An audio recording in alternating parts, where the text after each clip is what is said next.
Kita masuk dalam pemberitaan sabda Tuhan, firman Tuhan dari kitab Yesaya. Yesaya pasal 40 ayat 1 sampai ayat 5. Yesaya pasal 40 ayat 1 sampai ayat 5. Mari kita berdoa untuk pemberitaan sabda Tuhan. Kita berdoa. Ya Allah Bapa di sorga, kami datang ke hadapan hadirat-Mu. Kami memohon campur tangan Roh Kudus dalam kerinduan kami saat ini untuk mendengar merenungkan firman-Mu ya Tuhan. Kami menyadari akan keterbatasan kami, baik itu dalam mendengar secara baik, kemampuan merenungkan secara baik, terlebih-lebih di dalam melakukan firman Tuhan. Kalau Tuhan tidak menolong kami dengan Roh Kudus, kami tidak mampu. Karena itu mari Tuhan dalam Roh Kudus melingkupi kami semua, termasuk hamba-Mu yang Tuhan percayakan untuk menyampaikan sabda-Mu. Hamba-Mu manusia yang terbatas bahkan tidak layak. Mari Tuhan layakkan saat ini hamba-Mu memberitakan sabda. Mari ya Tuhan curahkan wibawa ilahi, dan biarlah bukan hamba-Mu yang berkata-kata, tetapi Roh Kudus yang berkata-kata, dan kami semua diberkati oleh firman Tuhan. Kami membuka hati kami, pikiran kami, hidup kami untuk kebenaran sabda. Datang dan berfirmanlah ya Tuhan, dalam Yesus Kristus firman hidup kami berdoa. Amin. Saya bacakan bagi kita kekasih-kekasih Tuhan, Yesaya 40 ayat 1 sampai ayat 5. Judul perikop berita kelepasan. Hiburkanlah umatku, demikian firman Allah-Mu. Tenangkanlah hati Yerusalem dan serukanlah kepadanya bahwa perhambaannya sudah berakhir, bahwa kesalahannya telah diampuni, sebab ia telah menerima hukuman dari tangan Tuhan 2 kali lipat karena segala dosanya. Ada suara yang berseru-seru, persiapkanlah di padang gurun jalan untuk Tuhan, luruskanlah di padang belantara jalan raya bagi Allah kita. Setiap lembah harus ditutup dan setiap gunung dan bukit diratakan. Tanah yang berbukit-bukit harus menjadi tanah yang rata, dan tanah yang berlekuk-lekuk menjadi dataran. Maka kemuliaan Tuhan akan dinyatakan, dan seluruh umat manusia akan melihatnya bersama-sama.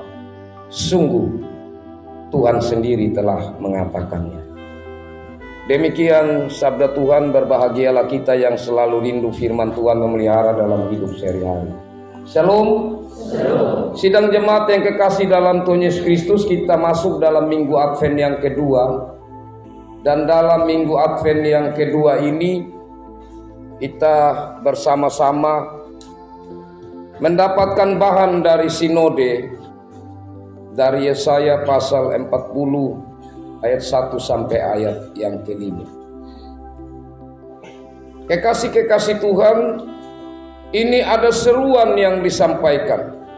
Seruan Tuhan lewat Nabi Yesaya. Hiburkan. Pertama-tama, siapa yang harus dihibur? Karena kita tahu bangsa Israel telah terpecah kerajaannya menjadi 2 sejak Salomo meninggal. Sejak anaknya menggantikan dia untuk memimpin. Tetapi karena anaknya dalam kepemimpinan itu memberi tekanan pajak yang tinggi, sehingga 10 suku memisahkan diri dan mereka membangun kerajaan Israel yang namanya Kerajaan Utara, atau mereka sering disebut Israel. Sedangkan 2 suku yang lain, di dalamnya suku Yehuda Benyamin, membangun kerajaannya sendiri atau tetap dengan bernama Kerajaan Yehuda Israel Selatan. Dalam perjalanan kedua kerajaan ini, sekitar tahun 724 sebelum Masehi, bangsa Asyur menyerang Israel Utara yang 10 suku ini. Serangan mereka secara total itu pada tahun 722. Jadi kalau tahun sebelum Masehi itu Bapak Mama dihitung mundur. Kalau sekarang kita hidup di tahun 2025 sebelum Masehi, maka tahun depan tahun 2024. Hitungan sebelum Masehi begitu. Kalau hitungan Masehi, tahun depan tahun 2026. Nah, jadi yang saya katakan tadi bahwa Asyur menyerang di tahun 724. Secara total di tahun 722. Jadi dia semakin menurun sampai tahun 0. Ya. Nah, di tahun 722 itu secara total Israel Utara dikalahkan, dan teknik dari Asyur untuk menyerang dan untuk menjajah, untuk memusnahkan akan orang-orang yang ia serang, bangsa yang ia serang, adalah mulai menghapus identitas mereka. Nah, identitas orang Israel itu apa Bapak Mama? Atau bangsa-bangsa waktu itu, atau umumnya sampai kita sekarang, identitas itu apa-apa saja. Identitas itu yang membedakan kita dari yang lain. Seperti budaya, adat istiadat, bahasanya. Bahasa yang ada di Wanukaka pasti berbeda dengan anak Alang, karena identitas kita Wanukaka. Nama pun, nama kita itu kalau kita pergi di Wejewa, orang mendengar, contohnya Lodukanu, oh Tohuk Madaya. Itu identitas. Dan cara orang Asyur untuk menghapus identitas Israel Utara yang 10 suku itu, cara pertama, itu mereka angkut, mereka kirim di negeri-negeri yang jauh, negeri jajahan mereka. Dan apa yang terjadi? Kalau sudah di negeri yang jauh, pasti di sana mereka terpisah, satu kelompok dan kelompok yang lain, atau keluarga dan keluarga yang lain, maka ada perkawinan campur. Identitas mulai hilang. Ada di tempat lain kan sudah mulai kawin campur, perlahan-lahan bahasa mulai berubah. Identitas perlahan-lahan hilang. Itu jahatnya Asyur. Termasuk yang masih ada, orang-orang lemah, kan tidak mungkin diangkat orang-orang tua, anak-anak yang masih kecil, ya, para perempuan hamil. Itu mereka tetap tinggalkan di situ, tetapi mereka kirimkan 5 jajahan mereka, 5 kelompok orang-orang untuk datang ke Asyur dari 5 negara atau bangsa. Nah, jadi 5 negara ini hidup lagi dengan ini orang-orang yang masih tinggal di situ. Tambah kabur lagi, sehingga orang Israel pada akhirnya menyebut, dalam hal ini Israel Yehuda, menyebut bangsa yang sudah tercampur baur dan kehilangan identitas saudara mereka ini sebagai orang Samaria.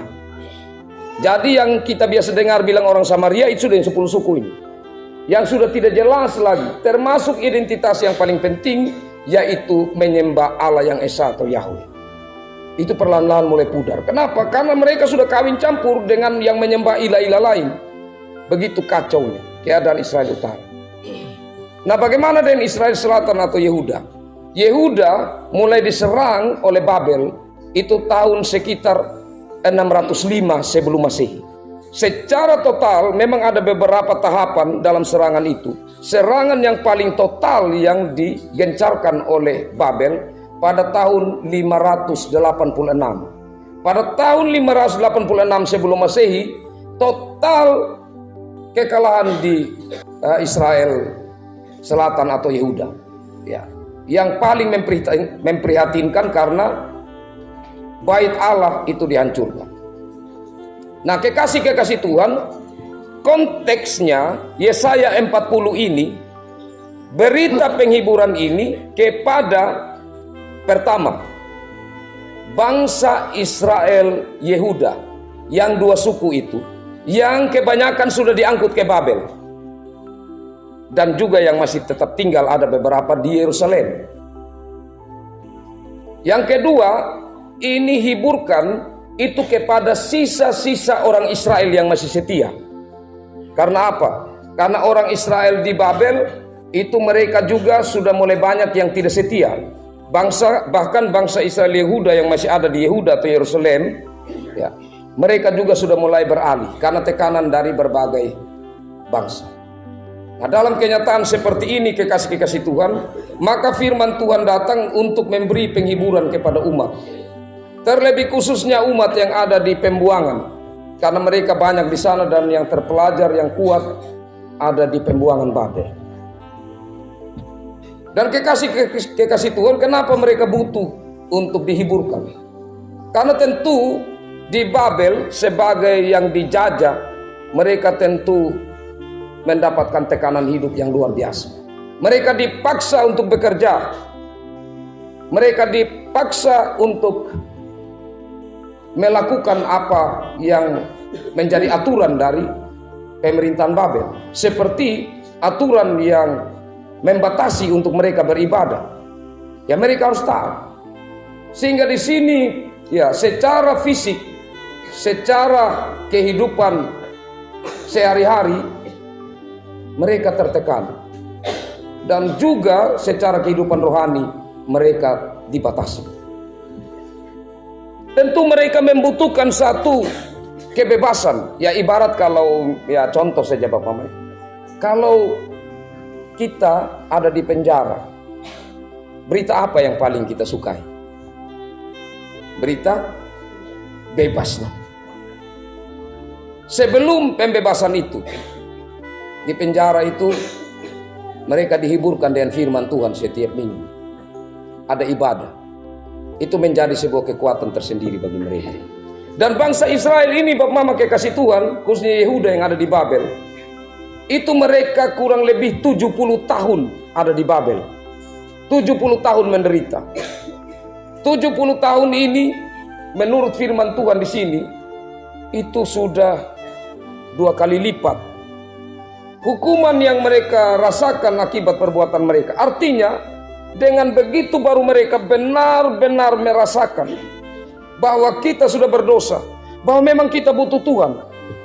Ya, jadi maksudnya kadang-kadang kekasih-kekasih Tuhan, cara kerja Tuhan untuk memanggil kita kembali ke hadapan hadiratnya, kadang-kadang itu terasa berat sekali.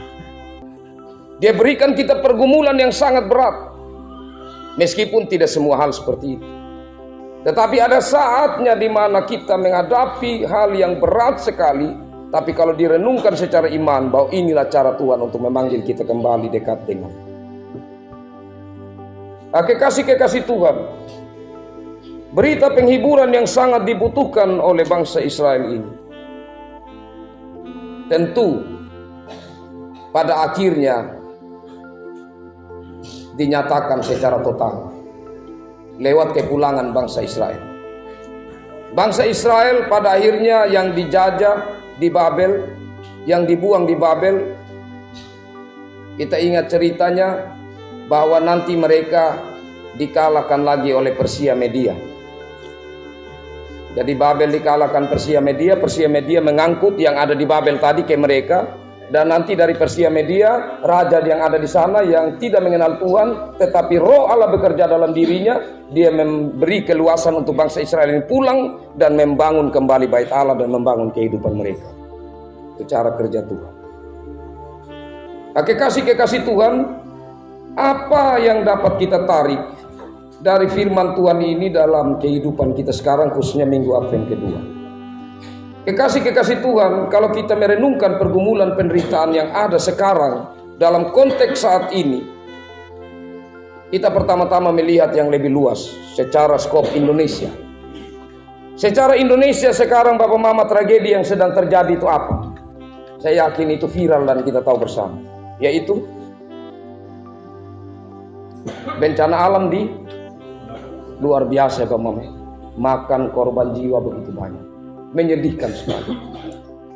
Dan anak-anak Tuhan yang ada sekarang di sana, mereka butuh berita pembebasan. Mereka butuh topangan tangan Tuhan. Itu tidak mudah. Dan kalau kita tidak bisa menjangkau mereka dengan materi, paling tidak doa-doa kita menjangkau mereka. Yang berikut dalam skop kita di Sumba Barat, Di mana yang terjadi bencana, Bapak? Di Laboya ya. Kampung. Ya. Tapi yang sisa itu hanya 9 ya. 10 ya. Ya. Banyak sekali. Dan itu mereka sekarang, Bapak Mama, kalau kehilangan pakaian bisa itu ada kembali. Mungkin hal-hal yang menjadi dokumen, ya itu bisa bagaimana caranya. Tetapi yang paling berat itu adalah rasa trauma. Terlebih khususnya untuk anak-anak.